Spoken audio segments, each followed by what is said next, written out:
What's going on, everyone? Juicebags here, and welcome back to the channel.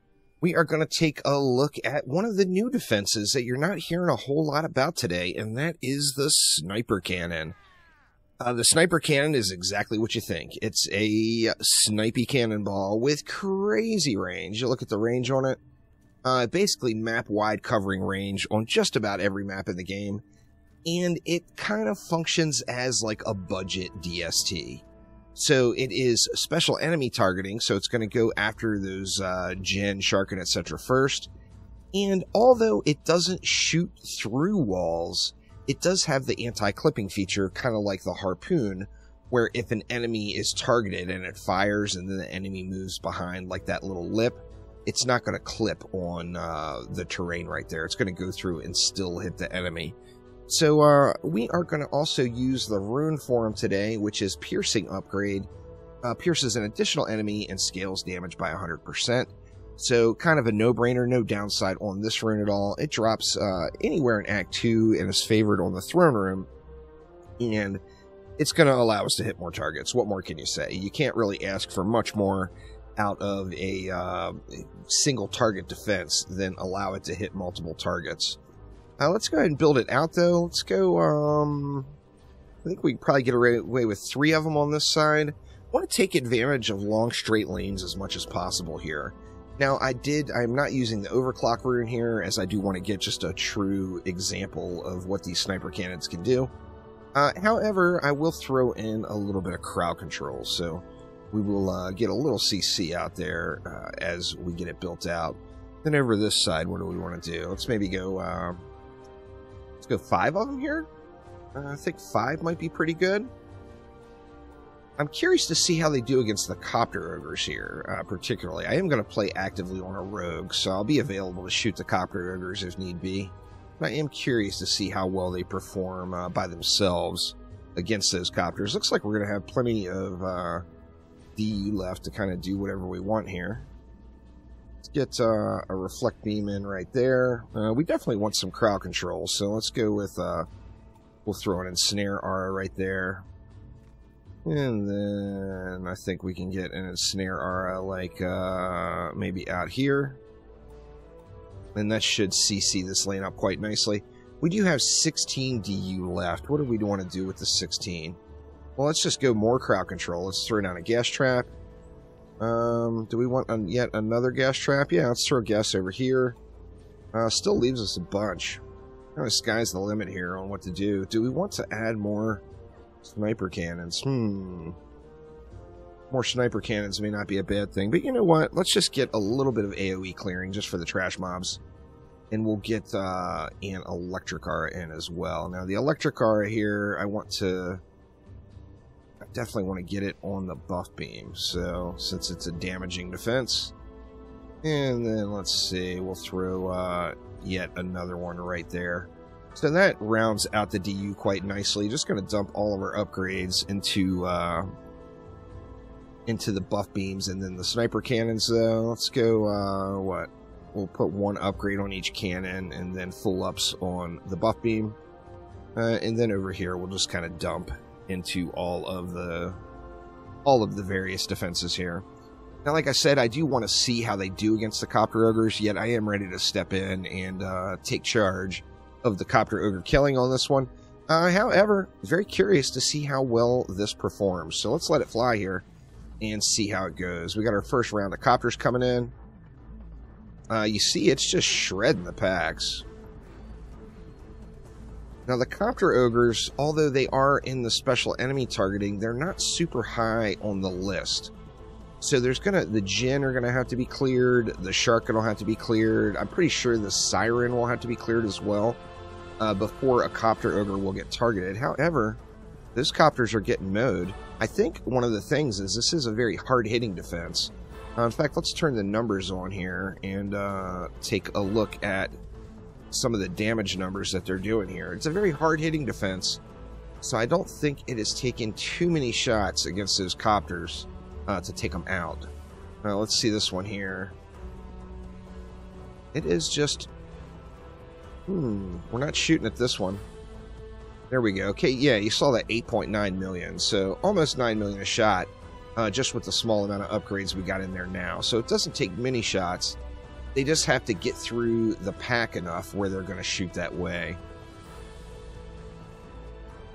They're clearing. I mean, if you like cannons, particularly if you like the DD2 style cannonball, this is very similar to the DD2 cannonball with Pierce and crazy range, and hits like an absolute truck. Just really hits super, super hard. Yeah, we are just mowing through these guys. 6.5 million on those shots, 6.8 mil. They're putting out nice damage, that is for sure, and I think situationally they'll be very usable. Now, I personally am a big fan of the DST, so if I have 2 more DU available, I would personally probably always go with the DST over the sniper cannon personally. However, it is here for you if you just need something that's hard-hitting single target defense. In this situation, of course, has that Pierce. It is there for that usage for sure. And I'm curious with the Pierce how well they would do against flyers. We got a little spider chilling on the core there. That's no good. But with the Pierce from the rune, I mean, it just shreds the baby packs. It's getting through them. I mean, nothing is really, the second they get CC'd and start to bunch up, it's just all over for them there.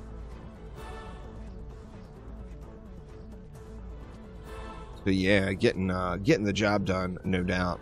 Let's collect up a little bit of mana. Let's see if we can't get a few of them upgraded all the way to see the full glory here.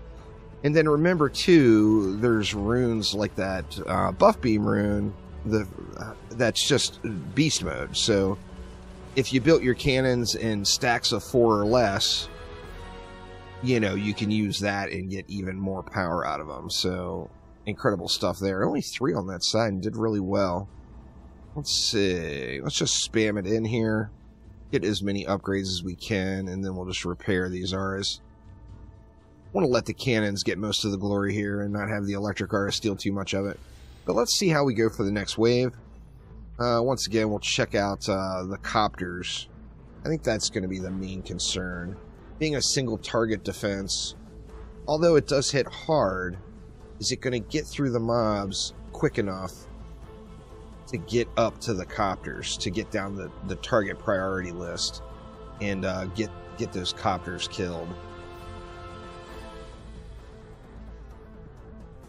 It's definitely getting it.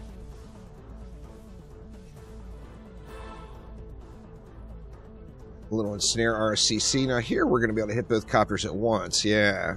So there you really see the benefit of it. These two are coming in back to back as well, right on top of each other.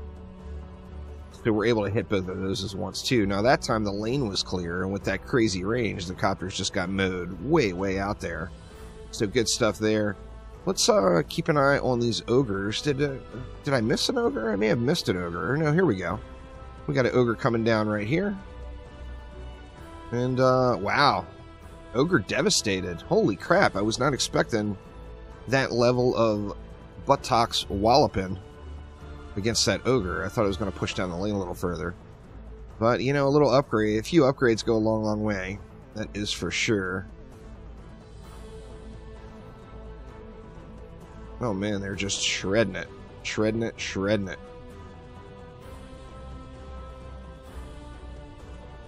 So I think the sniper cannon is definitely a win as far as quality of defense. The question would be is, you know, now I know there's a lot of cannon fans out there, but the defense does lack a little bit of pizzazz. You know, you got things like the lightning tower that's zapping lightning beams all over the place. You got the PDS, which is just laser beam pew pew out the what. We got a lot of really cool flashy defenses to use right now. So it just makes me wonder, unless you're just a Squire purist, you know, how often would you actually use this defense? It's definitely effective. It's definitely filling a need. Like I said, like a budget DST. But how often would you use it versus like a lightning tower or the PDS? The plasma defense system, of course, is quickly shining its way to the top on mini maps as far as clear times. So what would what would make you use a sniper cannon over a PDS? Of course, a PDS is more expensive, so it's not apples to apples as far as the DU comparison. But it's effective and it's flashy. The sniper cannon has got the effectiveness, but it doesn't have the flashiness, that is for sure. I do think you could probably use these to do some speed clears, though, with that crazy range and the fast projectile. You actually lose some of the projectiles in the air. They do move at a pretty good clip, for sure. See, it looks like the siren, or it was prioritizing the other siren first. It must have been slightly closer. Siren's not getting many shots on her. And that, of course, is going to throw things off with these copter ogres. I think here we might see the challenge. Yeah, I'm going to have to intervene on these copters here. There was too many special enemies on the map, is what happened there, and the cannons never made it down the priority list to get to the copters, which the copters are fairly low. They are fairly low for sure. Now, in a build like this, you can't just ignore copters like you do in so many situations in the game, as the copters will destroy all the cannons, and, bad news there. So once the map cleared a little bit, that last copter just got wrecked. Same thing here, or is the siren going to get smoked? Yeah, the siren just got annihilated. It doesn't take many shots from these sniper cannons to kill the siren. The ogres are still just getting destroyed. I think where it would suffer here is if there's a whole lot of special enemies on the map, getting all the way through the priority list and getting them all cleared out. As far as trash mobs go, obviously it's not a defense that's designed to clear trash mobs. But if there's no special enemies there, it is going through and killing multiples each time. So you are getting plenty of trash clear out of it. However, I think the electric aura is really shining and doing the job here on killing most of these little goboos. But the runed sniper cannon is definitely not bad. It's not bad at all. It's certainly usable. This is a Lycan King difficulty map, so it's very usable in end-game type content. Like I said, I think it just boils down to would you actually use it? Shy of just being that big Squire fan, are you going to use this defense on the regular? And that would be the main question there. We got spiders up on the core, and we got the GGs there. But there is a look at one of the newest defenses in the game, the sniper cannon, in action, and it does pretty good. It's not my favorite defense, so I would definitely use other things over that, I feel like. But it's definitely pretty darn good. Now, if you boost these out with a proper build with the rude buff beams, and if you're playing a boost setup where you're hitting it with an apprentice, a monk, or a summoner tower boost, these things are going to just absolutely scream, as any defense would in the entire game. But that will do it for now. Thanks an absolute ton for watching, and I will see ya next time around. Take it easy.